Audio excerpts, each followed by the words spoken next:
Hello everyone. आज हम सभी लोग पढ़ने वाले हैं हिंदी का एक मोस्ट इंपॉर्टेंट टॉपिक जिसका नाम है वर्णमाला। ऐसा कोई एग्जाम नहीं है जिसमें इससे क्वेश्चन ना आता हो। तो बिना टाइम वेस्ट करते हुए शुरू करते हैं हम अपना आज का टॉपिक वर्णमाला। तो देखिए यहाँ पे पहले हम जान लेते हैं कि वर्णमाला कहते किसे हैं। बहुत बार क्वेश्चन आ जाता है कि वर्णमाला क्या है। तो वर्णमाला क्या है? वर्णों का व्यवस्थित क्रम ही वर्णमाला कहलाता है। सेकंड पॉइंट है भाषा की सबसे छोटी इकाई। तो यहाँ पे दो चीज़ें हैं, वर्ण और ध्वनि। तो जो वर्ण है वो भाषा की सबसे छोटी लिखित इकाई होती है और जो ध्वनि है वो भाषा की सबसे छोटी मौखिक इकाई होती है। यहाँ पे आपको डिफरेंस क्लियर हो गया होगा। अब हम चलते हैं थर्ड पॉइंट की तरफ। भाषा की सबसे छोटी सार्थक इकाई। सार्थक का मतलब होता है, देखिए, जिसका अर्थ निकले, तो वो है शब्द।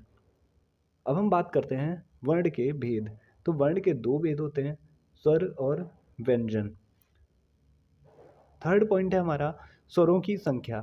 बहुत सारे बच्चों को कंफ्यूजन होता है 11 और 13 में कि स्वरों की संख्या हमको 11 टिक करनी है या 13 टिक करनी है। तो आपको जहाँ भी क्वेश्चन आता है तो वहाँ पे आपको 11 ही संख्या टिक करनी है, क्योंकि जो 13 स्वर होते हैं वो संस्कृत में माने जाते हैं। हमारी हिंदी भाषा में जो है 11 स्वर को ही मान्यता दी गई है। अब हम बात करते हैं अयोगवाह। अयोगवाह जो कि अंग और आहा हैं। अंग को अनुस्वार और आहा को विसर्ग कहा जाता है। इनकी गिनती स्वरों में नहीं की जाती है। हम बात करते हैं स्वरों के प्रकार। तो देखिए, उच्चारण में लगने वाले समय के आधार पर स्वरों को 3 भागों में बांटा गया है, ह्रस्व स्वर, दीर्घ स्वर और प्लुस स्वर। ह्रस्व स्वर इनके उच्चारण में सबसे कम समय लगता है। दीर्घ स्वर इनके उच्चारण में ह्रस्व स्वर से 2 गुना समय लगता है। प्लुस स्वर की बात करें तो इनके उच्चारण में ह्रस्व स्वर और दीर्घ स्वर की अपेक्षा भी अधिक समय लगता है। अब हम बात करते हैं, देखिए, ह्रस्व स्वर कौन कौन से हैं। तो इनकी संख्या 4 होती है।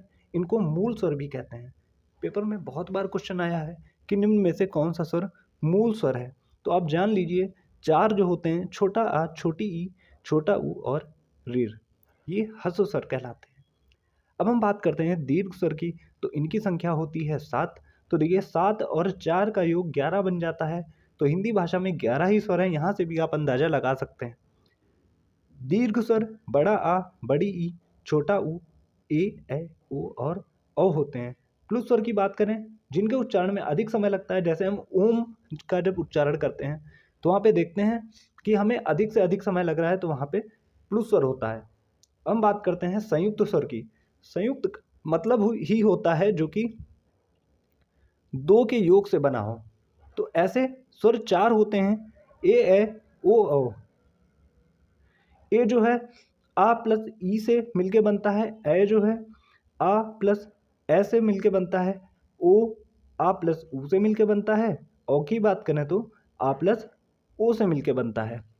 आई होप आपको यहाँ तक चीज़ें क्लियर हुई होंगी। अब हम चलते हैं अपने नेक्स्ट पेज की तरफ।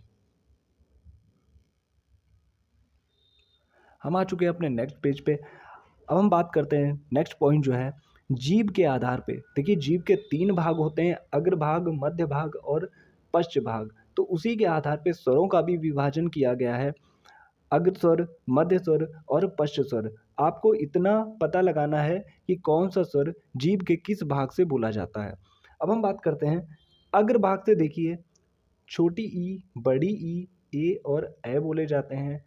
मध्य स्वर जो होता है वो आ कहलाता है। पश्च स्वर जो होते हैं बड़ा आ, छोटा ऊ, बड़ा ऊ और औ कहलाते हैं। यहाँ पे अगर आपको मध्य स्वर और अग्र स्वर याद हो जाते हैं तो पश्च स्वर आपको याद करने की ज़रूरत ही नहीं है।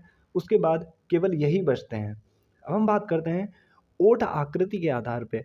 जैसे हम लोग की ओठों की आकृति होती है, उस आधार पे भी स्वर का वर्गीकरण 2 भागों में किया गया है, व्रतमुखी स्वर और अव्रतमुखी स्वर। व्रतमुखी का मतलब होता है जिनके उच्चारण में जब हम उनको बोलते हैं तो हमारे ओंठ जो होते हैं वो गोलाकार हो जाते हैं, जैसे छोटा ऊ, बड़ा ऊ और औ। जब आप बोल के देखेंगे तो आपको पता चलेगा कि व्रतमुखी इनको क्यों कहा जाता है। अव्रतमुखी जिनमें गोलाकार ना हो, छोटा आ, बड़ा आ, छोटी ई, बड़ी ई, ए और ए। अब बात करते हैं मुख खुलने के आधार पे। जैसे ऐसा कौन सा स्वर है जिसमें मुंह पूरा खुला रहता है? ऐसा कौन सा स्वर है जिसमें मुख आधा बंद रहता है। तो ये सारी चीज़ें आपकी क्लियर होने वाली हैं। तो इसके आधार पे 4 भाग में बाँटा गया है, संवृत्त स्वर, अर्ध संवृत्त स्वर, विवृत्त स्वर और अर्धविवृत्त। देखिए, संवृत्त का मतलब होता है लगभग मुख का बंद रहना। तो ऐसे कौन से स्वर हैं जिसमें लगभग मुख बंद रहता है? उ, ई। आप बोल के देखिए, आपका मुंह ज़्यादा नहीं खुलेगा। अर्ध संवृत्त की बात करें, इसमें थोड़ा सा बंद रहता है, उ, ए। विवृत्त की बात करें, ज़्यादा से ज़्यादा खुला रहता है, आ जैसे हम बोलते हैं, तो यहाँ पे विवृत्त स्वर होता है।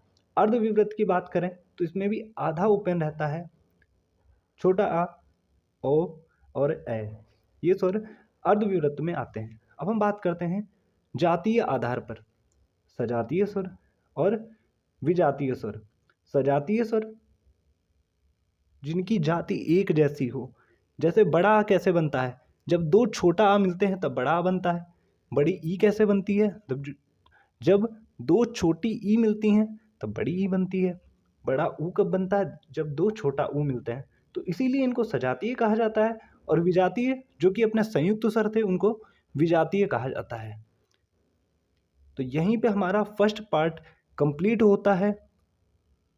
अब स्वर से कोई भी क्वेश्चन आएगा, आप आराम से कर लोगे, आप खुद भी नोट्स बना सकते हैं, और नेक्स्ट पार्ट हमारा जल्दी ही आ जाएगा। तो अगर आपको वीडियो अच्छा लगे तो लाइक करिएगा, सब्सक्राइब करिएगा और ज़्यादा से ज़्यादा इसको शेयर करिएगा, क्योंकि कम टाइम में आप ज़्यादा से ज़्यादा इसे तैयार कर सकते हैं। Thank you.